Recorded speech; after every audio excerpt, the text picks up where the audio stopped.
ವೀಕ್ಷಕರಿಗೆ ನಮಸ್ಕಾರ.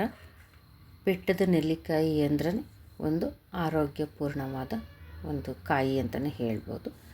ಪ್ರತಿಯೊಂದಕ್ಕೂ ನಾವು ಆ ಬೆಟ್ಟದ ನೆಲ್ಲಿಕಾಯಿಯನ್ನು ಉಪಯೋಗಿಸ್ತೀವಿ.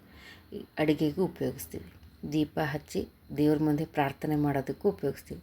ಅದೆಲ್ಲದಕ್ಕಿಂತ ಹೆಚ್ಚಾಗಿ ನಮ್ಮ ಆರೋಗ್ಯಕ್ಕೆ ತುಂಬ ಪರಿಣಾಮಕಾರಿಯಾದ ಒಂದು ನೆಲ್ಲಿಕಾಯಿ ಅಂದರೆ ಬೆಟ್ಟದ ನೆಲ್ಲಿಕಾಯಿ. ಇದರಲ್ಲಿ ಯಾವುದೇ ಹಣ್ಣುಗಳಿಗಿಂತನೂ ವಿಟಮಿನ್ ಸಿ ಇರ್ತಕ್ಕಂಥ ಹಣ್ಣುಗಳಿಗಿಂತನೂ ಅತಿ ಹೆಚ್ಚು ವಿಟಮಿನ್ ಸಿಯನ್ನು ಹೊಂದಿರತಕ್ಕಂಥದ್ದು ಈ ಒಂದು ಬೆಟ್ಟದ ನೆಲ್ಲಿಕಾಯಿ. ಇದನ್ನು ಉಪಯೋಗಿಸ್ಕೊಂಡು ನಾನು ಈ ಥರ ಕರಿಬೇವು, ಒಂದೆರಡು ಎಸಳು, ಆಮೇಲೆ 1 ಇಂಚು ಶುಂಠಿ, 4 ನಾನು ನೆಲ್ಲಿಕಾಯಿ ತೊಗೊಂಡಿದ್ದೀನಿ.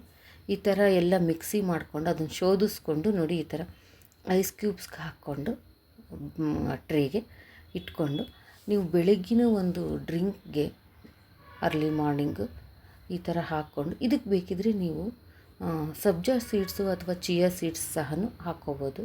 ಸ್ವಲ್ಪ ವಾಟ್ರ್ ವಾರ್ಮ್ ಆಗಿದ್ದರೆ ಚೆನ್ನಾಗಿರುತ್ತೆ ಕುಡಿಯೋದಕ್ಕೂ. ತುಂಬ ಬಿಸಿ ಇದು ಮಾಡ್ಕೋಬೇಡಿ. ಆ ಒಂದು ಐಸ್ ಕ್ಯೂಬ್ಸು ಏನು ಮಾಡ್ಕೊಂಡಿರ್ತೀವಲ್ಲ ನಾವು, ಅವನ್ನ ಎಲ್ಲವೂ ತೆಕ್ಕೊಂಡು ಅವು ಗಟ್ಟಿ ಆದಮೇಲೆ ಒಂದು ಬ್ಯಾಗ್ ಅಥವಾ ಸಿಲ್ವರ್ ಫಾಯಿಲ್ ಬ್ಯಾಗ್ ಆಗಲಿ ಅಥವಾ ಪಾಲಿಥೀನ್ ಬ್ಯಾಗ್ ಜಿಪ್ಲಾಕ್ದು ಬರುತ್ತಲ್ಲ, ಆ ಥರ ಒಂದು ಬ್ಯಾಗಿಗೆ ಹಾಕಿಟ್ಕೊಂಡ್ರೆ ನಾವು ಈ ಒಂದು ಆಮ್ಲದಲ್ಲಿ ಪ್ರತಿಯೊಬ್ಬರಿಗೂ ಗೊತ್ತಿರ್ತಕ್ಕಂಥದ್ದು ಎಷ್ಟು ಒಳ್ಳೆಯ, ಅದು ಒಂದನ್ನೇ ಮಾಡ್ಕೊಂಡು ಕುಡಿಯೋದಕ್ಕಿಂತ ಅದ್ರ ಜೊತೆಗೆ ಈ ಕರಿಬೇವು ಶುಂಠಿ ಹಾಕೋದ್ರಿಂದ ನಮ್ಮ ದೇಹದಲ್ಲಿರ್ತಕ್ಕಂಥ ಒಂದು ನಮ್ಮ ಆರ್ಗನ್ಸ್ಗಾಗಲಿ ಡೈಜೆಸ್ಟಿವ್ ಸಿಸ್ಟಮ್ಗೆ ಆಗಲಿ ತುಂಬ ಒಳ್ಳೆಯದು ಅಂತ ಹೇಳ್ತೀನಿ ವೀಕ್ಷಕರೇ. ಹಾಗೆ ಇವು ಮೂರನ್ನು ಬಳಸಿ ಮಾಡಿರ್ತಕ್ಕಂಥ ಒಂದು ಡಿಟಾಕ್ಸ್ ಡ್ರಿಂಕು ಆರೋಗ್ಯಕ್ಕೆ ತುಂಬ ಒಳ್ಳೆಯದು. ನೀವು ಮನೇಲಿ ಮಾಡ್ಕೊಳ್ಳಿ.